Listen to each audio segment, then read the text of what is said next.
It's an absolutely glorious day today here in Midwest Wales, and there's warmth in the sun and it gives us a bit of a hint of spring, but I know it can be deceiving, and there's also a cool bite to the air.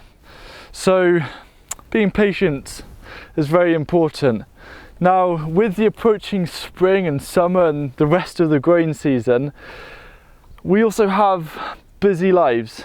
And I understand this because in winter we take a break from almost everything, but then suddenly lots of things happen. So I thought I'd create a video outlining 7 habits, weekly habits. So these aren't daily, these are just weekly habits for us to use as gardeners so we can just stay in control. One of the main reasons why I garden is because it's relaxing and a chance to escape from really busy lives. But it's not very relaxing when you have so many tasks to do and you feel a little bit out of control. So here are 7 weekly habits I'm going to be doing, and feel free to follow these. But after outlining these habits, I'm going to talk why it's so important to adapt and word and create your own habits as well.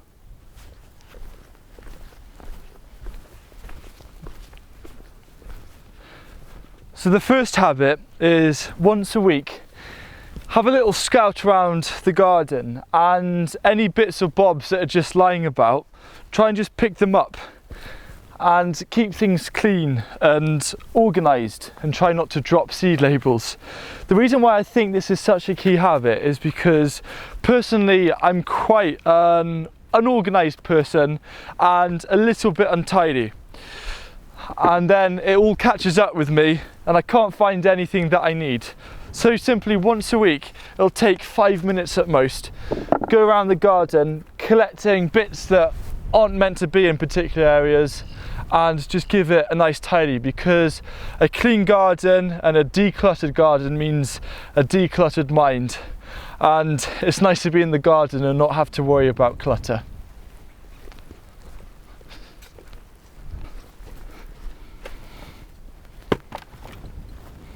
The second weekly habit is to look at your planting plan or your planting calendar. Now, I haven't completed mine yet, mainly because in next Saturday's video I'm going to be talking in detail about how I plan and how I also put the information then onto a calendar. And so what you need to do after you've watched that video is every week have a look at the calendar and look ahead and see what you need to do this week, next week, and in a month's time, so you don't miss out on anything. Because for example, you might be succession sowing something and you might have to start some seeds in pots or modules beforehand. So in that way, just by once a week having a quick glance at your planting plan or your calendar, you know what's coming up next and you're not going to miss out on any of those opportunities. Wow, what nice tomatoes. The third weekly habit can be done either in the garden or in the comfort of your own home if it's damp and dismal, and that's to spend half an hour every week reading through gardening books. And I absolutely love doing this because books are a fantastic source of ideas and inspiration, and whenever I'm reading a book I always keep a notebook nearby and write down lots of different things. So you know, Vera has made an excellent book called The Edible Paradise, getting loads of ideas, and I'm excited about things I want to try.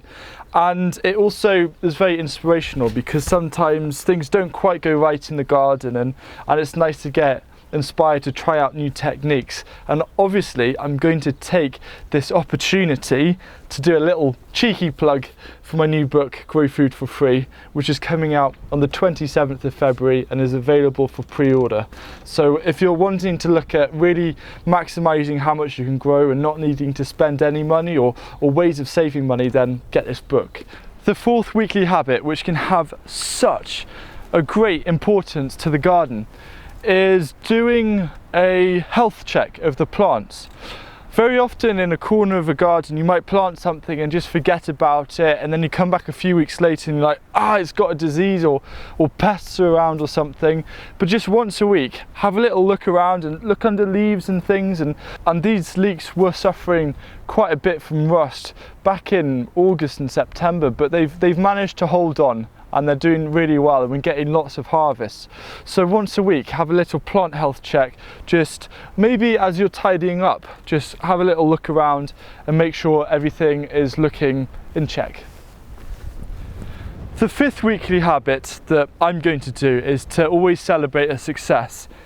And whether it's something like harvesting, or you've germinated some old seeds or something like that, it's so easy to become bogged down with the things that don't go well.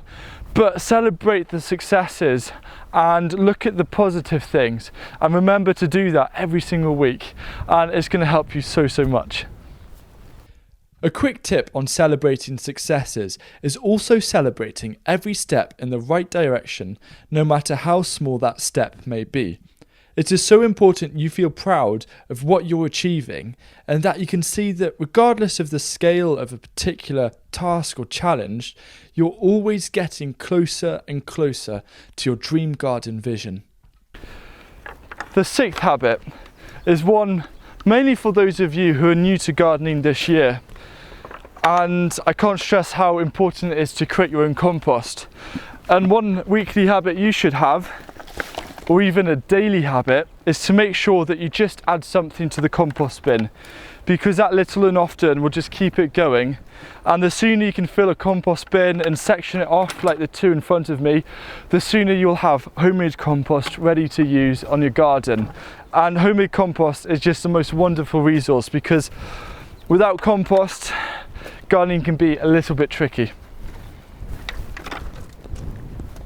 The seventh weekly habit is to just go around and any weeds that you see there and then, just pull them out.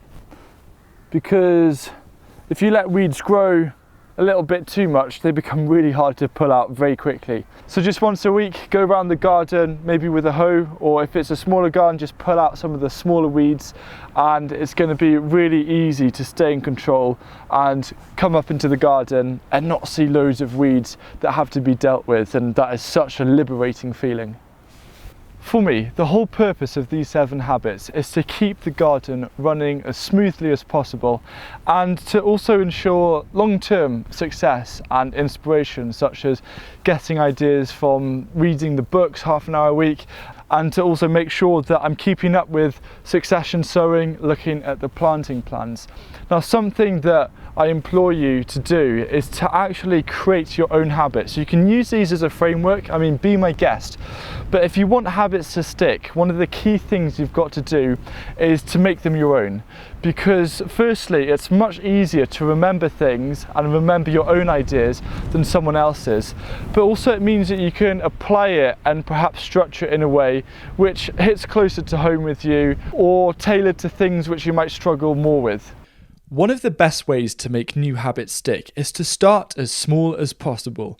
Too many people focus on wanting big change straight away, but this is where there is a major breakdown in the effectiveness of habits sticking. They need to be small and simple and not take much time. Perhaps choose one habit to start with, and once you feel it become second nature, begin practicing the next habit you wish to have. I'd love to hear if you have any habits that you've thought of watching this video that you're going to apply weekly this year. And remember, by doing it regularly, habits stick and they become second nature. But the important thing is just finding a way to remind yourself about it, whether it's making a note at the start of every week on your calendar, or an alarm on your phone, or even putting post-it notes on your bedroom door when you wake up to refresh yourself. When you create your habits, make sure they each have a clear intention. For example, don't just put weed the garden weekly. Also, write down the specific intention it relates to, which in my case is so I can always enjoy going into the garden and not having to worry about having to do that big batch of weeding I keep holding off. Setting a clear intention for each habit helps solidify it in your brain, therefore it's more likely to stick. So spend an evening over the next couple of weeks thinking up of a single digit number of habits, because you don't want 20 and think, oh, I can never keep up. Think of a single digit, maybe 5, 7, 8 different habits that are suited for you and your garden and your needs, and perhaps things that you struggle with, because that's what I'm tailoring mine around. And let me know what those habits are, and I hope you have found this video really useful. And if you have any further questions about this, or questions around my habits or anything like that, please do let me know down below in the comments.